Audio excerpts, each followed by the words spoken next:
자, 안녕하십니까. 노보스 인더스트리 노사장입니다. 자, 여러분들이 지금 보고 계신 이 차량은 국내뿐만이 아니라 유럽 그리고 미국에서도 아주 인기가 많은 차량입니다.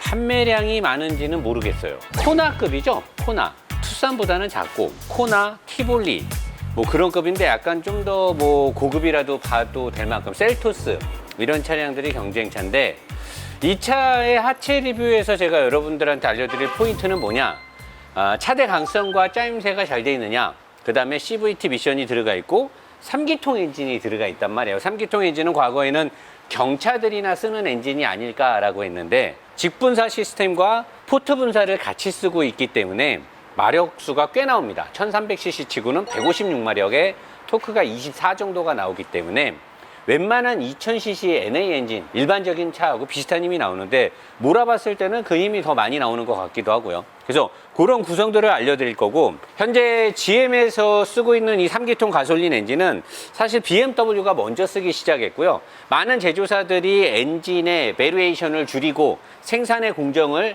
모듈화를 시켜서 생산 단가를 낮추기 위해서 이 기통수를 단일화시키는 작업을 많이 하는데, 뭐 정확한 데이터를 우리가 뭐 수치상으로 오픈할 수는 없지만 자료에 따르면 이 동급의 출력을 내는 4기통 엔진 대비해서 생산 단가가 100만 원 이상 절감이 된다라고 합니다. 그러면 제조사 입장에서는 엄청나게 생산 효율성이 증대되는 엔진이거든요. 100만 원 이상의 생산 단가가 절감되면서 똑같은 출력을 내고, 4기통 엔진을 탔던 일반 소비자들이 불평불만을 갖지 않게 하기 위해서는 많은 기술들이 들어갔겠죠. 그런 부분을 지금 노사장이 체크를 할 거고, 이 엔진은 또 그런 별명도 있습니다. 최고로 높은 기술을 다 동원시켜서 싼마이의 끝판으로 생산했다라는 그런 말들도 있어요. 근데 뭐 사람들은 엔진에서만 100만 원이 절감된 거냐, 전체 차값에서 100만 원이 절감이, 그건 사실 뭐 우리한테는 중요하지 않잖아요. 어쨌든 간에 제조사는 100만 원 싸게 차를 생산했는데 차량값은 결코 싸지 않다라는 거죠. 근데 차주분이 이제 3기통 엔진이기 때문에 낮은 RPM에서 좀 진동이 생긴다.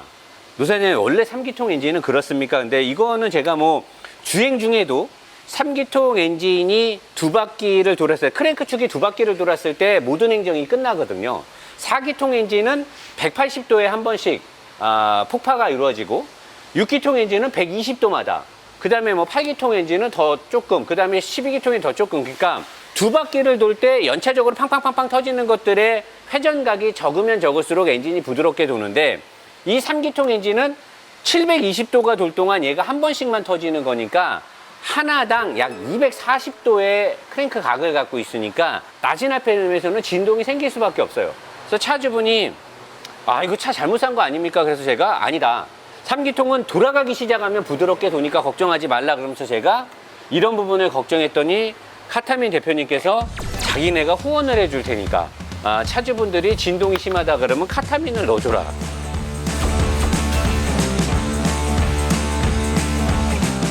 자, 이제 카타민을 넣어줬으니까 이 엔진은 많이 부드럽게 돌아갈 것으로 예상이 됩니다.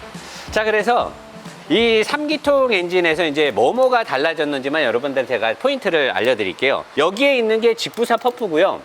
저는 직분사의 어떤 압력이 굉장히 세서 엔진에 따다다다다다 직분사 펌프 소리가 셀 줄 알았는데 생각보다 직분사 소리가 많이 안 나요. 그래서 시동이 걸려 있는 상태에서 외부에서는 시동이 걸려 있는지 모를 정도로 정말로 시동의 아이들 상태가 되게 조용하고요. 여기에 있는 게 이제 우리가 흔히 말하는 바로 이 배기 라인에서 나가는, 여기에 배기가스 터빈이 달려 있는데, 터빈 밑에 바로 달려 있는 GPF라고 생각했는데, 요새는 GPF는 EGR 쿨러를 통해서 배기가스 재순환을 돌리는데, 요즘 엔진들은 이 안에서 연소를 깨끗하게 잘하기 때문에 굳이 EGR 쿨링을 하지 않아도 된다라는 그런 설계 방식이 적용돼서 GPF를 빼고 그 다음에 EGR 쿨러를 뺀 다음에 PPF라고 해가지고 3원 촉매와 GPF의 중간 정도 되는 거예요. 그래서 굉장히 촘촘한 필터가 이 안에 들어있어서 배기가스를 깨끗하게 해주는 게 있고요. 위쪽에 센서 하나 중간 쪽에 있어서 그게 있고, 이쪽으로 들어간 공기는 이쪽에서 흡기 터빈을 통해서 바로 과급이 돼서 요 밑으로 옵니다. 그래서 전치식 인터쿨링을 통해서 다시 이쪽으로 들어가요.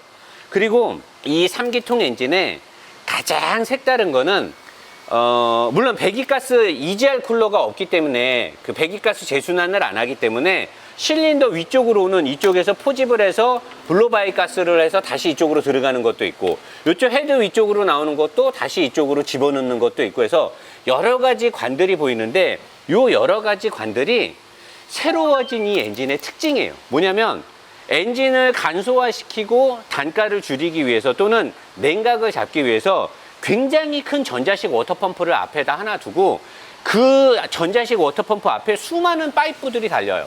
그래서 걔네들이 사방팔방으로 다니면서 엔진 오일과 미션 오일과 여러 가지를 냉각해 주는 건데, 그거는 제가 봤을 때 잘한 것 같아요. 근데 전자적으로 엔진의 컨디션을 잘 관리하려면 원래 작은 워터펌프를 여러 개를 달던가 아니면 작은 워터펌프 하나 두 개, 기계식 워터펌프를 하나 다는 게 좋은데, 이 차는 특이하게 성인 주먹보다 큰 전자식 워터펌프를 하나 달고 그걸로 모든 것들을 다 컨트롤하는 게 달려 있는 거고요. 여기 있는 거는 ECU입니다. ECU. 굉장히 안전한 곳에 있고요. 셰시는 굉장히 단단해요. 이 GM 쉐보레 차량들의 특징이 작은 차인데도 불구하고 앞쪽으로 내려가는 거 보세요. 밑으로 쭉 내려가고 위쪽으로 이렇게 올라와서 이쪽으로 있는 거, 밑으로 이렇게 내려가는 거, 이렇게 해서 앞쪽으로 끝까지 다 뻗어 있고요.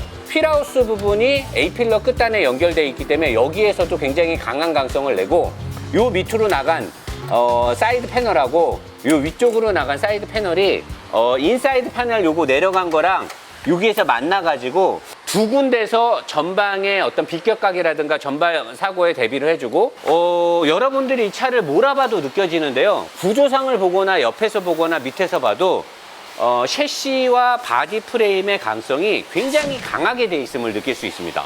그리고 어디에도 알루미늄 사용 빈도는 없어요. 이 차가 보통 3천만 원 전후의 차량들이 많이 나가는데, 작은 차에 3천만 원 가까이 가는 것 치고는 소재공학에서는 약간 아쉬운 부분이 있는데, 그래도 스틸의 사용 빈도를 굉장히 단단하게 해놨기 때문에 제가 봤을 때는 이런 작은 급의 차치고는 굉장히 차체가 단단할 것으로 예상이 되고요. 엔진을 잡아주거나 미션을 잡아주는 마운트들은 전부 다 알루미늄을 썼습니다. 아래쪽에서 개벽각으로 잡아주는 센터의 엔진 마운트도 알루미늄 합금으로 되게 잘 돼 있고요. 알루미늄과 알루미늄 사이에 이 중간에만 스틸을 하나 넣어놨고요. 나머지는 싹 다 알루미늄으로 넣어놨고, 근데 얘가 정차 시에는 진동이 안 올라오는데 3기통 때문에 낮은 RPM에서 서서히 달릴 때는 진동이 좀 올라와요. 요거까지도 알루미늄으로 했으면 조금 덜 올랐을 텐데 이게 안타깝고, 이 차를 보면 그 시동이 꺼져도 브레이크가 든다라고 하는데 보면 하이드로백이 없습니다. 그래서 전자식 모터를 통해서, 여기 보이시죠? 전자식 모터를 통해서 진공을 잡아줘서 엔진이 시동이 꺼져도 배터리만 살아있으면 브레이크는 잘 듣게끔 그런 시스템이 돼 있고요. 그 외에는 CVT 미션의 3기통 엔진, 뭐 다른 기술은 안 보여요. 워낙 단순하니까 엔진은 제가 달리면서 알려드릴 거고, 하체 오일기니까 셰시에 구성하고 밑에 쪽에, 그 다음에 아래쪽에서 냉각 관련한 기술들이 뭐가 들어가 있나 한번 확인해 보도록 하겠습니다. 자, 여러분 옆에 와서 대단하면서 아쉬우면서 이런 게 있는데요.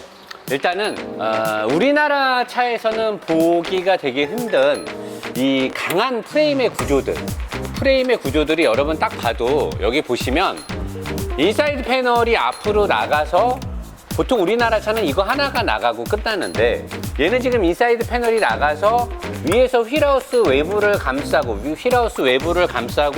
요렇게 온 게 여기서 만나죠. 만나고 인사이드 패널의 끝부분이 저 앞까지 나가는데, 여기서 내려와서 밑에 있는 서브 프레임도 굉장히, 이 우리나라 차 2급의 코나나 셀토스는 이렇게 큰 서브 프레임을 안 쓰죠. 엄청나게 큰 서브 프레임하고 얘가 만나요. 그리고 저 앞쪽에 라디에이터, 여기 보시면 라디에이터 위쪽으로 가는 전치물들을 잡아주는 얘도 휠아치 모양으로 내려와서 얘랑 만나요. 그러니까 이 접점 하나가 전방 추돌 사고 때 가장 크게 버텨야 되는 이 부분에 하나, 둘, 세 개가 다 크로스가 돼서 묶여 있기 때문에 얘는 웬만한 접촉 사고에서 여기를 밀고 들어오기는 쉽지 않을 거예요. 거의 탱크 같은 거죠. 그래서 이런 작은 차체에 굉장히 단단한, 알루미늄의 소재는 없지만 굉장히 단단한 하체 구성이 잘 돼 있다. 그런 것들이 일단 보이고요.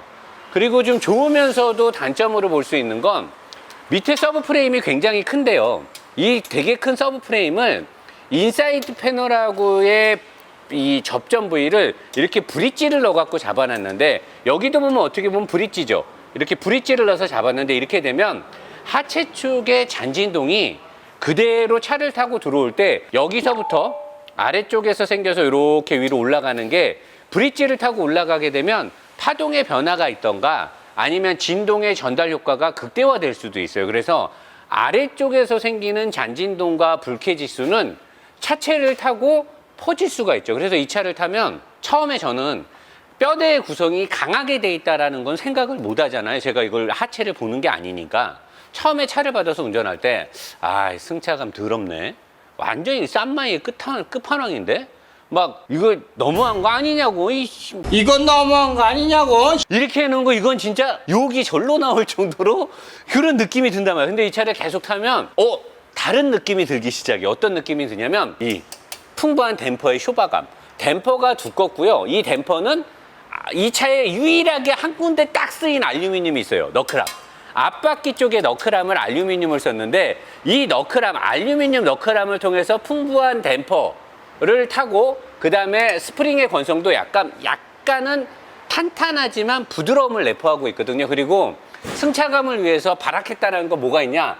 이런 차급에 흔히 보이지 않는 댐퍼와 스프링의 상단 마운트를 알루미늄 브라켓을 썼어요. 고급진 느낌을 주기 위해서 많이 노력을 했다는 거죠. 그래서 이 차를 타면 미묘하게 뭔가 고급진 느낌이 드는데, 그거는 요거와 풍부한 댐퍼와 스프링의 세팅과 알루미늄 브라켓이고, 할때링크, 스테빌라이저가 굉장히 강하게 되어 있습니다. 이 차를 타고 코너를 돌면, 이씨, 미친 거 아니야? 아니, 누가 SUV를 코너링 세팅, 얘는 룰이 없어요. 차가 코너를 돌 때 이렇게 옆으로 끼우러지는 게 없어요. 그냥 수평으로 돌아요. 되게 재밌는데, 그렇게 되면 어떻게 된다? 젊은 친구들이 내 차 되게 잘 가는 줄 알고 세게 몰다 어떻게 돼? 그냥 날아가죠. 어느 정도는 롤을 허용해 주는 게 낫는데, 굉장히 굵고 튼튼한 스테빌라이저를 넣어서 차가 옆으로 끼우러지지 않게 강제 세팅을 했어요. 근데 그렇게 해놓으면 굉장히 불쾌한 스트레스 지수나, 코너를 돌고 나서 쏠리는 거를 억지로 잡았던 이 스테빌라이저가, 양쪽을 잡아주는 이 스테빌라이저가 버티다가 다시 딱 원상태로 올 때 탁 튕기는 게 생기는데, 그랬을 때 불쾌감이 올라갈까봐 팔대링크의 끝을 플라스틱을 넣은 거예요. 플라스틱. 이쪽도 플라스틱. 이렇게 끝에를 플라스틱을 넣어주게 되면 할때링크가 이 스테빌라이저가 탱 튕기는 거를 플라스틱이 또 먹어줘요. 그러니까 굉장히 싼 마이로 가면서 잡을 거는 다 잡고 갔다는 거죠. 그리고 미국 차의 특징답게, 여러분 멀리서 보세요. 댐퍼하고 스프링이 굉장히 캐스터가 많이 가 있죠. 작은 타지만 장거리 항속을 할 때 미국 차들은 일단 뻥 뚫린 도로를 쫙 달려야 되니까, 그럴 때 이렇게 캐스터 각이 많이 있어야지만 직진 안전성에 대한 여유로움이 나오고, 코너를 돌고 복원을 했을 때도 운전자가 스포티함을 느낄 수 있는 그런 강제 세팅을 해놨고요. 조금 특이한 건, 브레이크는 뭐 소소하게 괜찮은 게 들어가 있는데, 브레이크가 뭐 그렇게 잘 듣는 것 같진 않은데, 희한한 게 브레이크에 앞바퀴 쪽에 전자식 브레이크, 이 오토 파킹 이게 들어가 있어요. 원래는 이걸 뒷바퀴에 넣어야 되는데, 이 차는 뒷바퀴에 저게 없어요. 우리 전자식 오토 홀드를 파킹을 넣으면, 파킹 브레이크를 채우면 저게 잡아주잖아요. 근데 보통 차들은 뒤에 있는데 얘는 저기 앞에 있어. 근데 희한하게 저기 있는데 오토 홀드 기능은 또 없어. 굉장히 신기한 거죠. 그래서 저는 생각한 게, 저렇게 넣어놨고 전자식 브레이크가 들어가 있잖아요. 하이드로백이 없는. 어쩌면 얘는 코너를 돌 때 강하게 롤을 잡아주게 세팅했으니까 차가 날아갈 수도 있으니까, 그 도크 벡터링을 안쪽 바퀴든 바깥쪽 바퀴에다 앞바퀴 쪽을 넣어주면, 전륜차들 같은 경우 이렇게 토션빔을 쓰는 차가 뭔가 코너를 안전하게 갈 수 있는데, 재원상에는 도크 벡터링이 적극적으로 작동하는지 그런 내용은 없더라고요. 근데 생긴 형상을 보면 그런 거를 넣어도 될 만한 그런 걸로 되어 있고요. 그 다음에 여기 보시면 이게 이제 전형적인 앞바퀴 쪽에, 여기 맥퍼슨 스트럿에 앞쪽을 잡아주는 거 롤 타입의 부시가 들어가고요. 피봇이. 그 다음에 뒤쪽은 이렇게 전형적인 볼 타입. 이게 이제 스탠다드 맥퍼슨 스트럿의 스탠다드 표준이란 말이야. 앞에는 강하게 롤로 잡고 뒤에는 볼을 넣어서 자유각을 주고 부드럽게 하는 건데, 여기서 또 이런 노사장의 주장을 뒷받침해주는 핵심 소재 공학이 들어가요. 뭐야? 뒷바퀴 쪽에 자유도를 주면서 부드러운 승차감을 위해서 이 안에 있는 피봇의 안에 있는 거는 알루미늄을 쓰죠. 왜 이걸 알루미늄을 쓰게요? 얘가 자유롭게 움직일 때 거기서 생기는 어떤 스트레스 지수를 머금어 줄 수 있게, 어떤 사람들이 뭐 고무부싱을 넣으면 걔가 먹어준다는데 고무부싱이 먹는 진동 파동하고 이 쇠나 알루미늄이 먹는 건 아예 다른 주파수입니다. 고무부싱으로 절대 잡는 게 아니에요. 그래서 이쪽에 맥퍼슨 스트럿의 운전자 쪽에 가까이 있는 곳에서 자유도를 줘서 부드럽게 해주는, 트래버스나 다른 혼다 어코드나 이런 차들은 맥퍼슨인데도 불구하고 앞뒤를 다 롤 방식을 넣었죠. 근데 이 차는 소형차고 여러 사람들의 어떤 운전 패턴을 만족을 시켜줘야 되기 때문에 볼 타입을 넣었는데 알루미늄을 넣어서 여기서 굉장히 좋은 승차감을 내게 하는 거고, 앞쪽에 강함을 유지해야 되는 이 볼 타입, 롤 타입에는 알루미늄이 없어요. 다 스틸로 해놨어요. 그러니까 앞쪽에서는 무조건 우직하고 강하게 잡고 나가는 거고, 뒤쪽에서는 부드러움을 어느 정도 허용을 해준다는 거죠. 이거 아주 마음에 듭니다. 그리고 이 CVT 미션 옆에 엄청나게 큰 열교환기가 있는데, 더 대단한 거는 요 밑에 있는 검은색 굵은 이 파이프들은 냉각수가 오는 거고요. 여기에 있는 쇠 파이프 얇은 거는 오일을 빼가지고 우리 전치식 있죠, 인터쿨링, 전치식 인터쿨링으로 오일을 시켜요. 되게 신기한 거죠. 이 차가 무슨 얼마나 고성능을 낸다고 미션 오일에 엄청나게 큰 열교환기를 달고 냉각수로도 시켜주고 전치식으로 빼서 쿨링까지 해줘. 보통 차들이 이렇게 두 가지 방법으로 오일 쿨링을 안 하는데 이 차는 그렇게 했다는 거죠. 그만큼 이 CVT 미션에서 열이 많이 발생을 한다는 거고요. 브레이크는 소재는 되게 때깔도 이쁜데 대부분을 다 GM에서 다 만들어요. GM. 여기도 GM, 미션도 GM, 다 GM이에요. 굉장히 GM이 뭔가 생산 단가와 마진을 극대화하기 위해서 모든 것들을 이제 지네가 만드는 것들, 패드까지도 다 GM이라고 찍혀서 나오는 거죠. 뭔가 하체의 구성은 잔진동과 좋은 승차감을 내기에는 안 좋아요. 잔진동을 잡긴, 소재공학도. 근데 굉장히 강성을 잘 지키게끔은 강하게 만들어 놓은 거는 육안으로 봐도 딱 보여요. 이런 부분은 마음에 들더라고요. 뒷바퀴로 가겠습니다.